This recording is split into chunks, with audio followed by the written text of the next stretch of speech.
Di suatu hari, kamu terbangun di tengah lapangan yang luas. Hal yang mengejutkan ternyata kamu tidak sendiri. Di sekitarmu terdapat banyak sekali hewan-hewan. Hal ini tentu membuatmu bertanya-tanya. Sembari bingung dengan apa yang terjadi, kamu melihat secari kertas dan melihat tulisan. Jika kamu ingin keluar dari tempat ini, silakan selesaikan ujian. Kumpulkanlah hewan-hewan yang ada berdasarkan karakteristik struktur tubuhnya. Hal ini membuatmu semakin panik karena belum pernah mempelajari hal itu. Tapi karena kamu ingin segera keluar di tempat tersebut, jadi kamu mencobanya meskipun pada akhirnya gagal. Kamu pun belum bisa keluar dari tempat tersebut. Akan tetapi, kamu tidak perlu khawatir karena masih diberikan kesempatan. Kamu diberikan dua opsi pilihan, apakah ingin mempelajari tentang pengelompokan hewan berdasarkan struktur tubuhnya, atau tidak ingin mempelajarinya sama sekali. Kamu pun memilih untuk mempelajarinya dan pada akhirnya dibawa ke dimensi lain, yaitu dimensi Gen Sukses Media untuk mempelajari materi tersebut.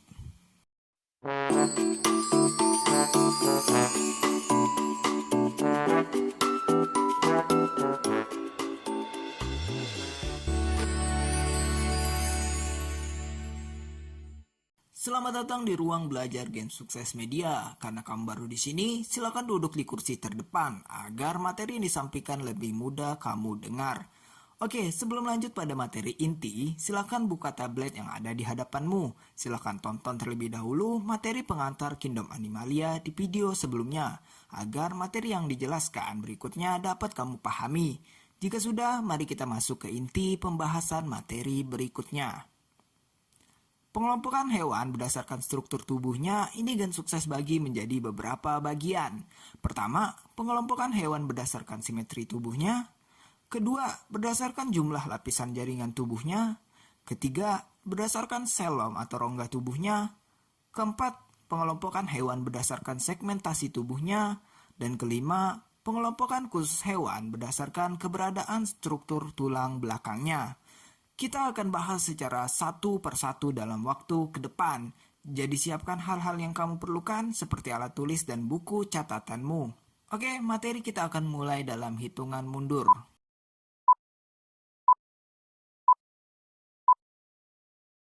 Pertama, berdasarkan simetri tubuhnya, hewan dibedakan menjadi kelompok hewan asimetri, hewan simetri bilateral, dan hewan simetri radial.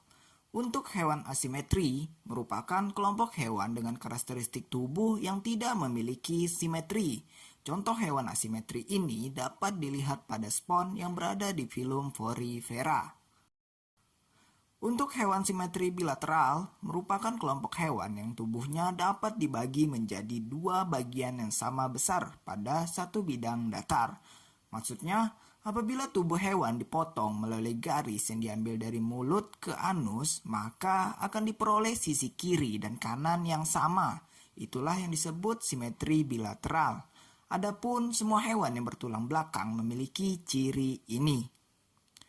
Untuk hewan simetri radial, kelompok ini hanya diberikan pada hewan yang bertubuh bulat atau memiliki kesetangkupan secara melingkar.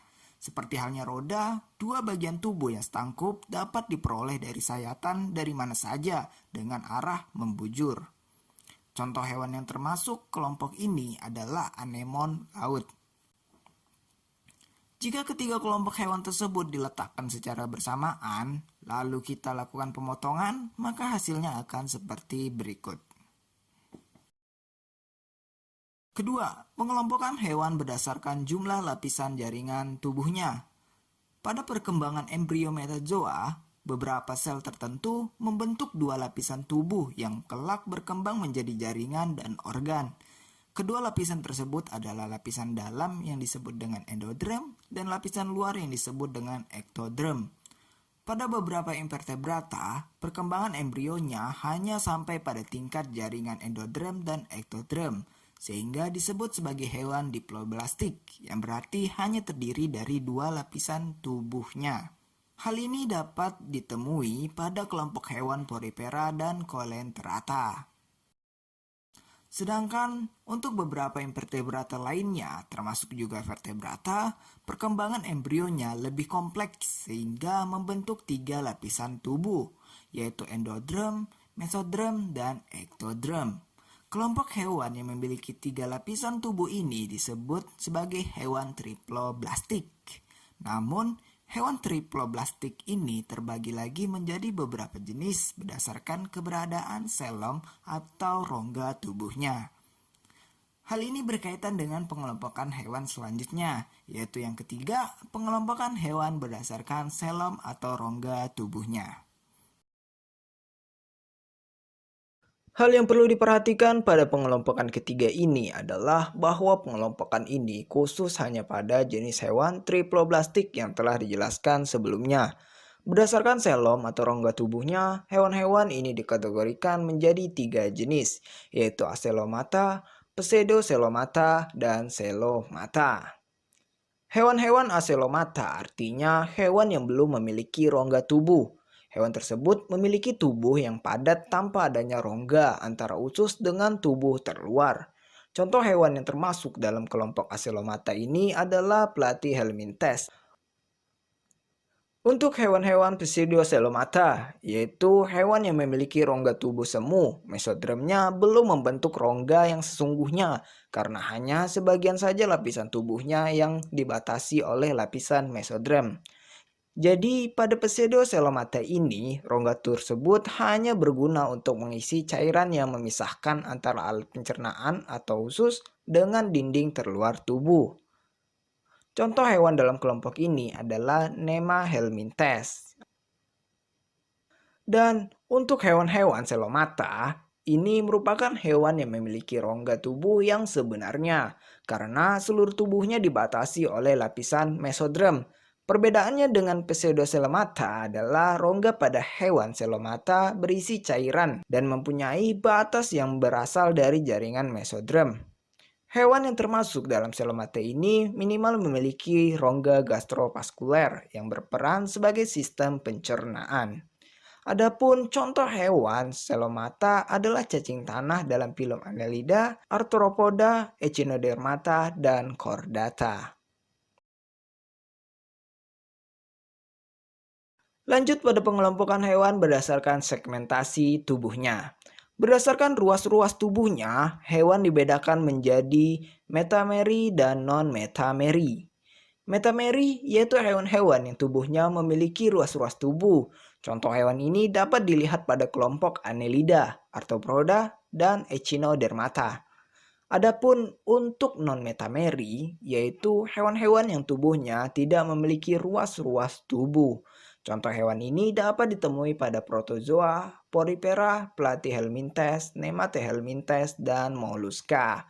Pada Platyhelminthes, ada yang mengelompokkannya dalam metameri semu atau pseudosegmen. Masuk pada pembahasan terakhir, yaitu pengelompokan hewan berdasarkan keberadaan struktur tulang belakangnya. Pengelompokan ini membagi hewan dalam 2 kelompok besar dan menjadi klasifikasi penting dalam kingdom Animalia, yaitu berupa kelompok hewan vertebrata dan kelompok hewan invertebrata. Hewan vertebrata merupakan hewan yang memiliki struktur tulang belakang. Contoh hewan pada kelompok ini adalah yang paling umum kita temui sehari-hari, yaitu kelompok hewan Pisces, amfibi, reptil, aves, dan mamalia. Sedangkan invertebrata atau sebutan lainnya adalah avertebrata merupakan hewan yang tidak memiliki struktur tulang belakang. Struktur morfologi, sistem pernapasan, sistem pencernaan, dan sistem peredaran darah hewan invertebrata ini lebih sederhana jika dibandingkan dengan hewan jenis vertebrata.